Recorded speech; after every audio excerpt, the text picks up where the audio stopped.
మోడీని మన దేశంలో ఒక వర్గం నమ్మదు.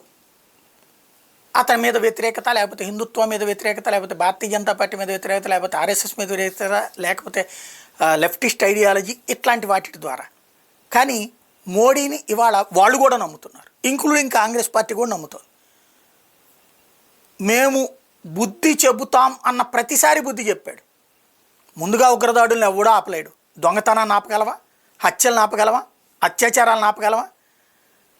అది సమాజంలో పేరుకుపోయినటువంటి ఒక రుగ్మత కాదు, ఒక చీడ పురుగు. ఇది పెద్ద చీడ పురుగులు, పేడ పురుగులు. ఈ పేడ చీడ పురుగుల్ని వాళ్ళు చేసేదాకా మనం ఏం చేయలేం. ఎతుకుతుంటాం, పట్టుకుంటుంటాం, ఆపుతుంటాం, కానీ అందులో నుంచి పుడతనే ఉంటాయి ఆ పురుగులు. కాబట్టి ఎప్పటికప్పుడు చెదొచ్చినప్పుడు మందు కొట్టడం తప్పించి ముందు కొడితే ఉపయోగం లేదు. అట్లాగే నడుస్తుంటుంది. సర్జికల్ స్ట్రైక్ 1 ఎవరిని ఊహించారా? జరిగి తీరింది. సర్జికల్ స్ట్రైక్ 2 ఎవరిని ఊహించారా? జరిగి తీరింది. ఈ దఫా ముందు అందుకనే జాగ్రత్త పడ్డారు. మోడీ చెయ్యలేడు అనలేదు, ఖచ్చితంగా చేస్తాడని నమ్మారు. అది చేసి చూపించాడు. పాకిస్తాన్కి కూడా నమ్మకం వచ్చింది.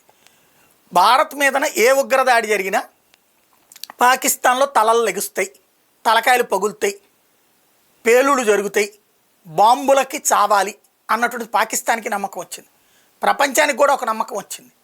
భారత్తో పెట్టుకుంటే వాళ్ళు తగిన బుద్ధి చెప్తారు, వదిలిపెట్టరు అన్నటువంటి. ఇదే కావాల్సిందే.